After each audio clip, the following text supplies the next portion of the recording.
Hello, chiropractors, slayers of subluxation, unleashers of the imprisoned impulse. I am Dr. Anthony Pellegrino from ChiroEdge, and welcome to the Chiropractic Research Breakdown, where each week we break down the most relevant chiropractic science and philosophy to empower you with the ammo and certainty to change your community from the inside out. Very excited to have you guys on the podcast this week. We are coming off of an amazing, life-changing weekend at the chiropractic event of the year, the movement, Amped. What a blessing it was to be there with some of you amazing rock stars, to be able to share from the stage my passion of geeking out on chiropractic, talking a little bit of science, a little bit of philosophy, and a little bit of vision with you guys.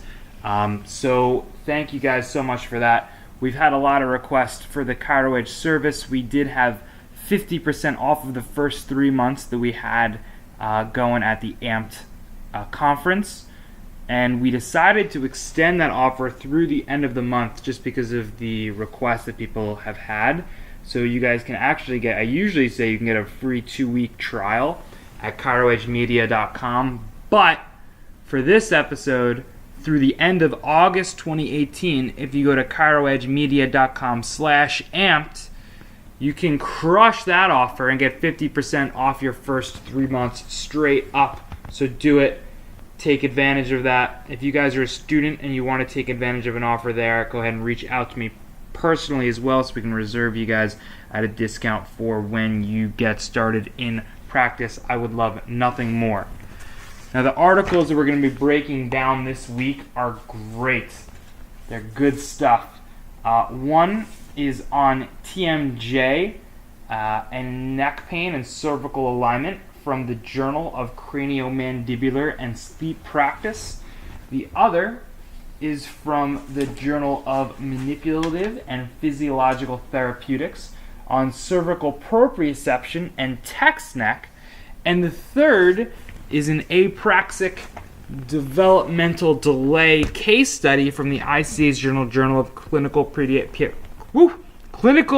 Chiropractic Pediatrics. Now, I have nothing really to complain about, so we're going to be all positive with these three. So go ahead, listen in, let's dive in.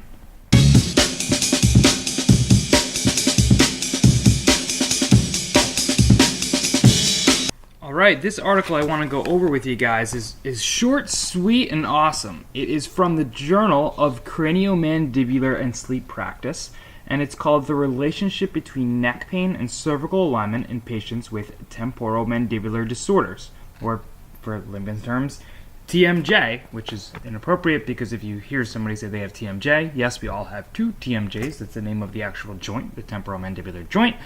So I've heard it called TMJD, which is temporomandibular joint disorder, but they're just calling it TMD here. None of that actually matters, but I figure you should know. There's a couple cool things about this article. One is that it is not written by chiropractors. It is written by medical doctors and PhDs from Turkey, which is pretty interesting.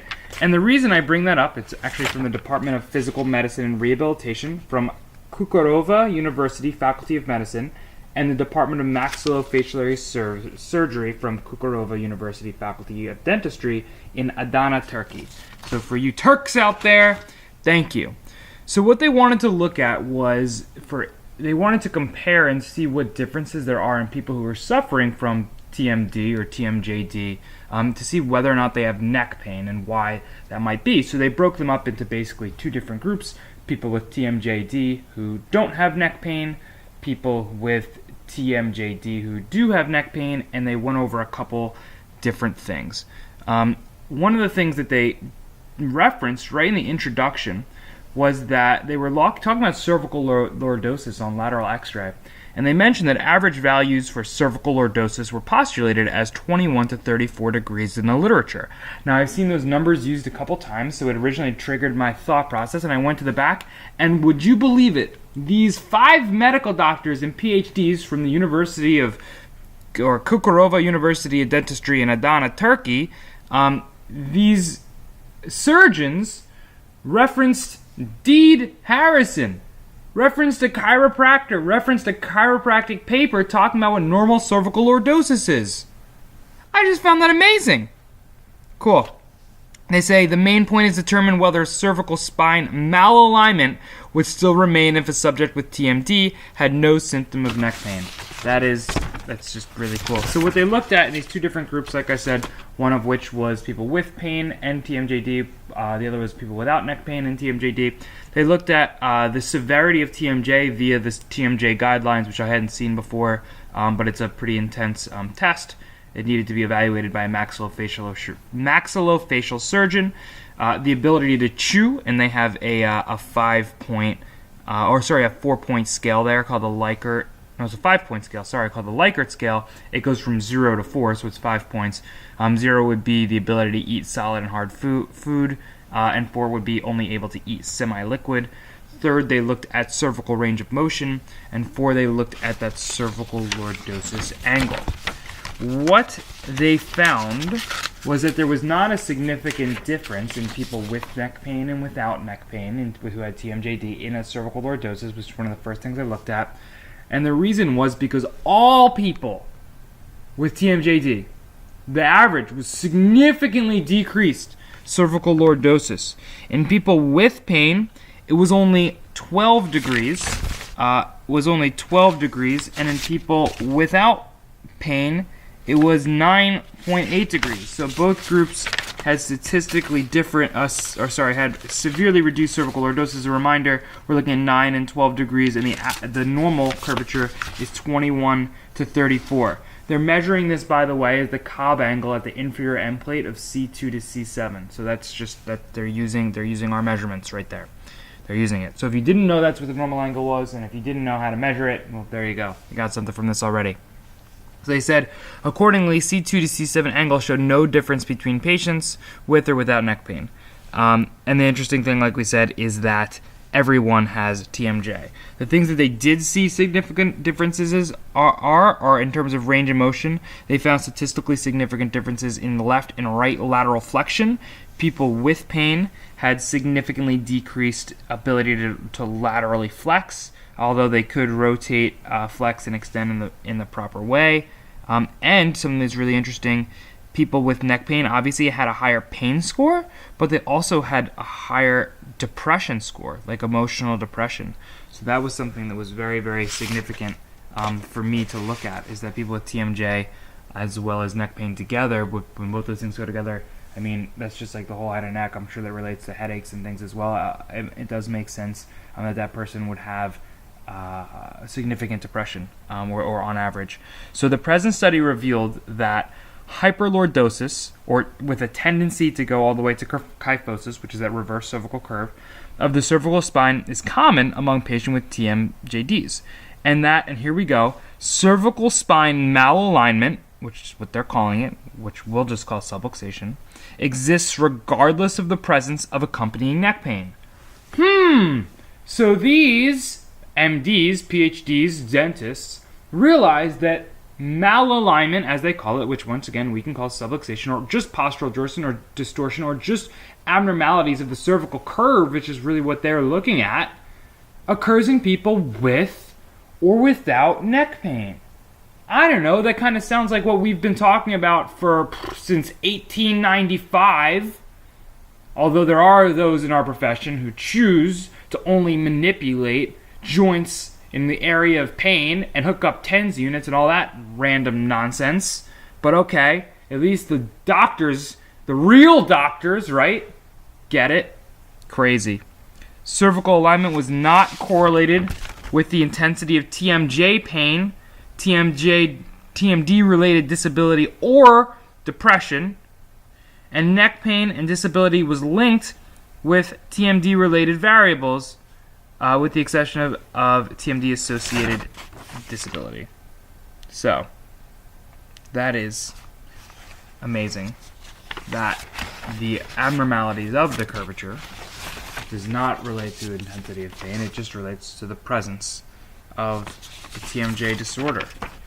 Overall, these correlations indicate a causal relationship between two disorders, that being neck pain or cervical malalignment, and and TMJ disorder.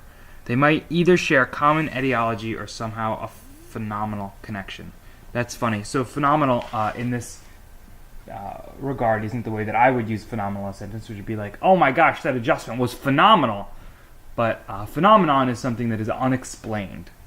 So they somehow have an unexplained connection. I don't know.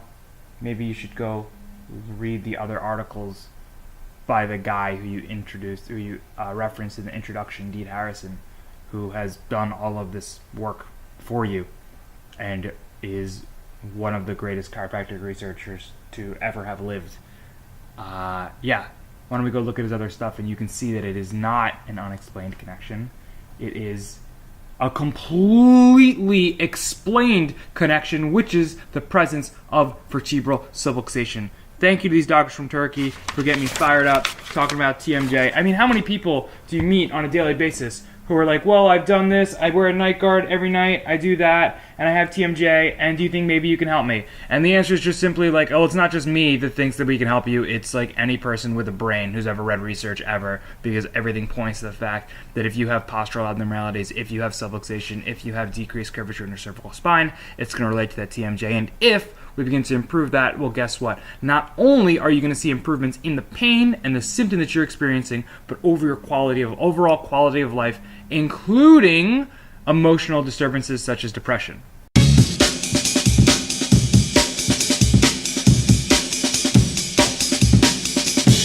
Okay, this next article that I want to go over is called Cervical Proprioception in a Young Population Who Spend Long Periods on Mobile Devices, a two-group comparative observational study. Well, kind of sounds like that is every young person. Young population who spends a long period on mobile devices? Okay, kind of sounds like everybody. But what they want to go ahead is look at proprioceptive deficits in individuals who use smartphones and unsupported devices. So right from the introduction, the term text neck has been used to describe neck pain occurring in people who spend long periods using unsupported mobile devices. 75% of the world's population spends time each day reading small unsupported screens of electronic devices such as cell phones, iPads, laptops, electronic readers, and video game consoles. Spending longer than 20 hours a week on unsupported electric devices is linked to development of cervical spine and musculoskeletal disorders. So what they wanted to do was look at and quantify what the exact deficits were. Now what they did was they looked at, same as the last study that they looked at, their observational group and their control group was just the presence or absence of neck pain. So it seems as though, because they were doing the studies at a university, they probably had a lot of difficulty finding people who weren't using their smartphones for more than a certain number of hours a week. So they just looked at people who had neck pain and people who did not have neck pain. I would love to have seen them control this by doing people who did and did not use their smartphone for long periods of time. But whatever, you win some, you lose some. So they say that people using smartphones spend on average 2 to 4 hours a day bent forward to use mobile electronic devices. This can put stress on their cervical spines, which can be linked to neck pain. The studies found that as the head goes more into flexion, the weight of the head on the cervical spine increases. A study by Hansraj found that the adult head weighs 10 to 12 pounds in the neutral position. However, as it tilts forward, this forces the neck into an increase of 27 pounds at 15 degrees, 40 pounds at 30 degrees, 49 pounds at 45 degrees, and 60 pounds at 60 degrees. So this is kind of the good way of looking at this analogy is you could hold a bowling ball up in kind of like a front squat type position on your shoulder for a long period of time, but if you tried to hold it out in front of you, you probably wouldn't be able to do it for that long at all. All right. So the purpose of this study was to evaluate if young people with neck pain who spend more than 4 hours a day on mobile devices differ in cervical spine proprioception than those without neck pain, and to assess any correlations between the amount of time spent on mobile devices and neck pain and proprioception. So they had this cool proprioceptive test. Basically, what they had people do is they attached a laser to their head, and they had them close their eyes and go through ranges of motion, and then attempt to find where that neutral position was that they were at in the beginning. And any deficits there are proprioceptive. Now the reason this is important is because any aberrancies of proprioception are going to relate to, not for this paper, they just look at pain. But overall in chiropractic, we look at proprioceptive information going into our 4D model of subluxation, which is disafferentation. So the fourth D being there would be, what the heck am I talking about? Dyskinesia. Wow. Okay, sorry, brain fart there. The first D would be dyskinesia, which would be abnormal motion of the spine, right, from a text neck or from whatever, that would be causing in abnormal proprioceptive information, proprioceptive and nociceptive information reaching up to the brain, which would be from going from the spine to the brain, is disafferentation, which causes the two other D's, which is dyskinesis, which is abnormalities in musculature and posture, and dysautonomia, which is abnormalities going to the autonomic nervous system. So they are just measuring basically that fourth D, which is the first D, which is the proprioceptive information.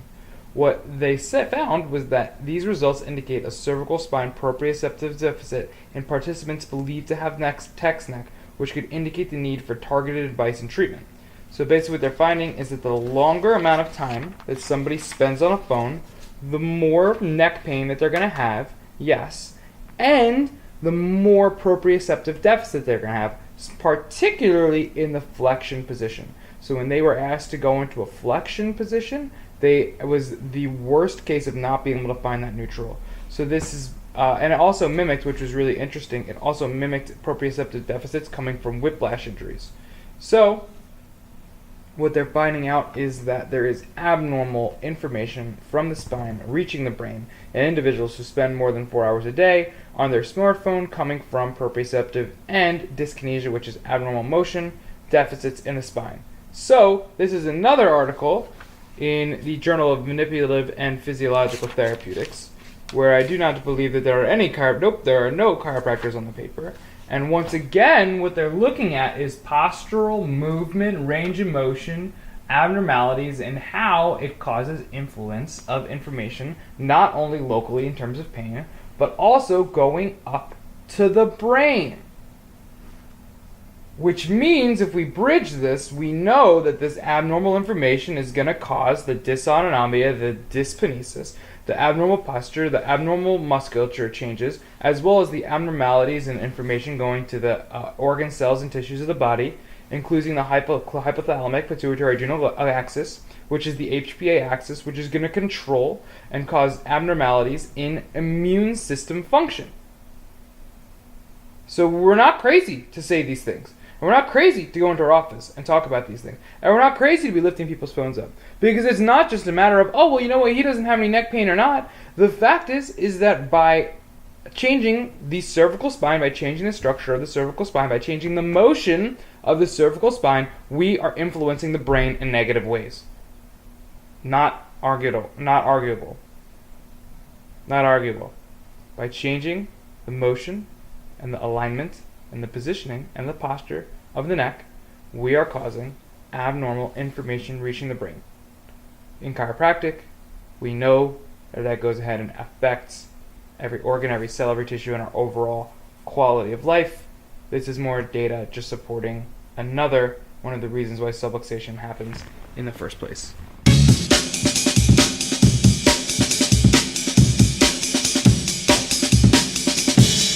Alright, this last study that I want to go over with you guys today is a nice little case study from the Journal of Clinical Chiropractic Pediatrics, which is the ICA's pediatric journal. It's called Early Intervention, Improvement in Motor Developmental Speech Delay in a 2-year-old male following chiropractic care, a case report.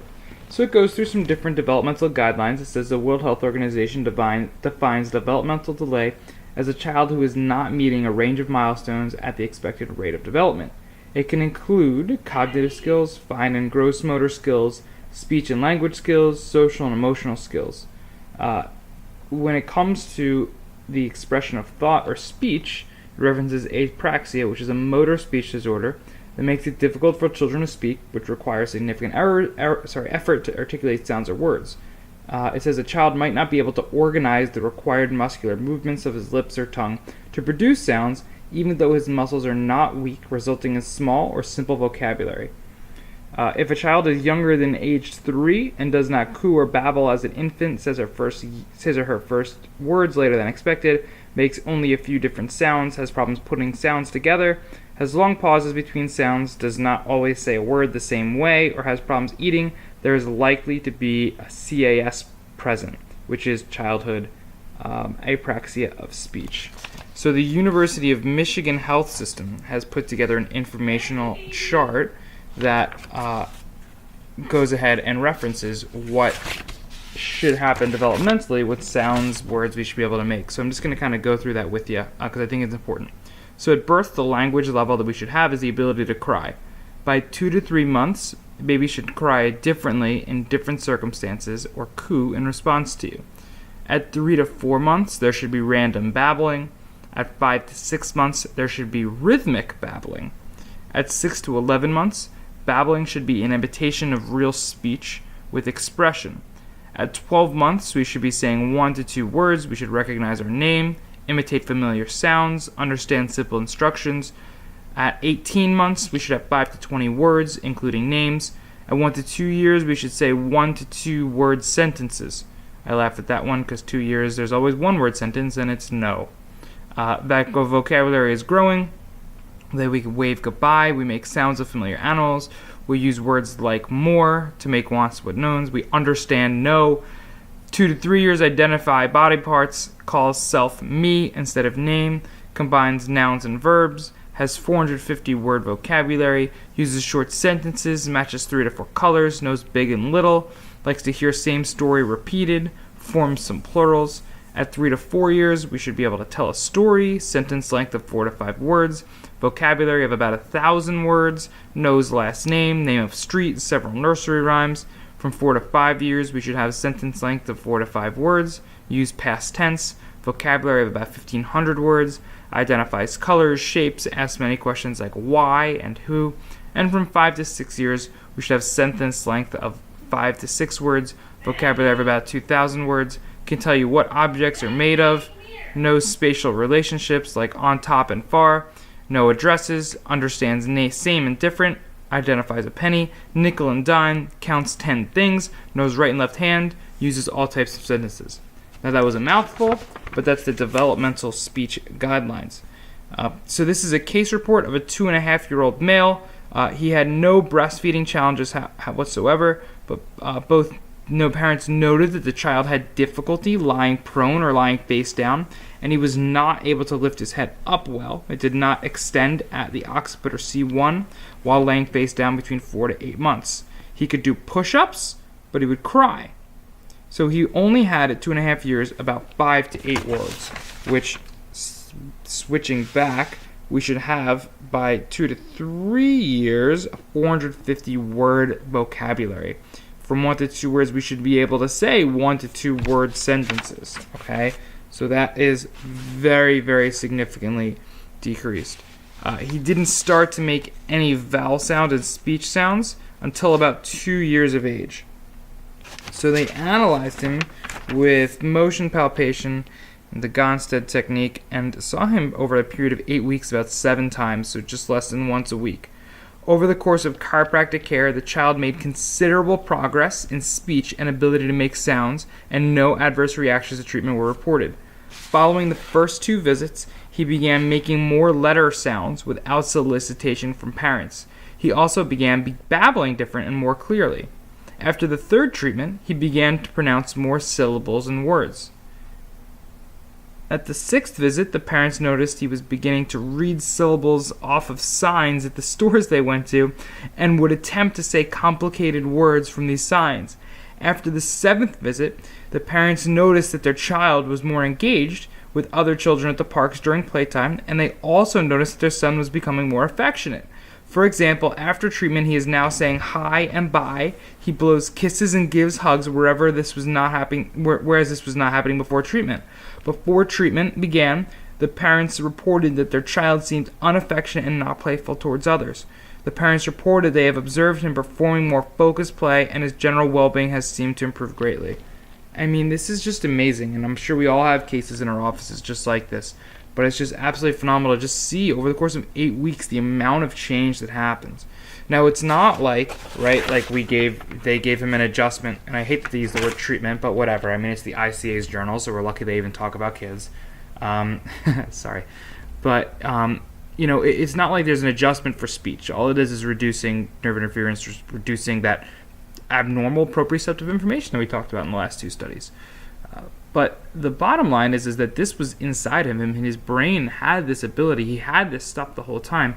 He just had an inability of getting those words out. So it reminds me of, it's a kind of quote that I use in the office sometimes when it comes to children with autism or children with developmental delays or especially speech delays, which is, when Michelangelo carved his David out of a giant block of just rock, right? He carved this beautiful statue that's, immortalized. People asked him, how he did it, how he's able to see it, because it was just massive, right? I haven't seen it personally, but everyone just told me it's just so massive and so breathtaking and beautiful. And his quote is, and something that I use all the time, is, "I found an angel in the marble, and I carved until I set it free."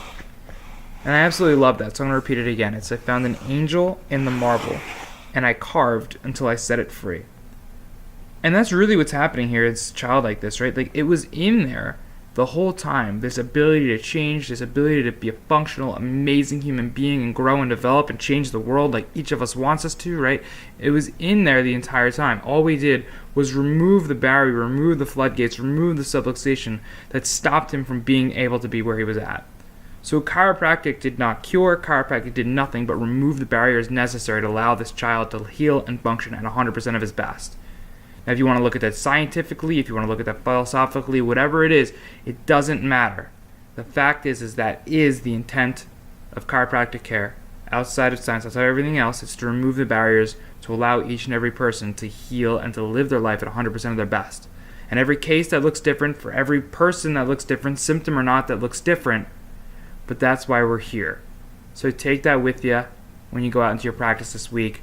When you see all these different people and you see these amazing changes, right? Just remember that. I saw an angel in the marble, and I carved until I set it free. It was something we did. It was something their parents did. It was nothing, but it was in there the entire time. We're just there to allow the body to let it out. Have a great day, guys.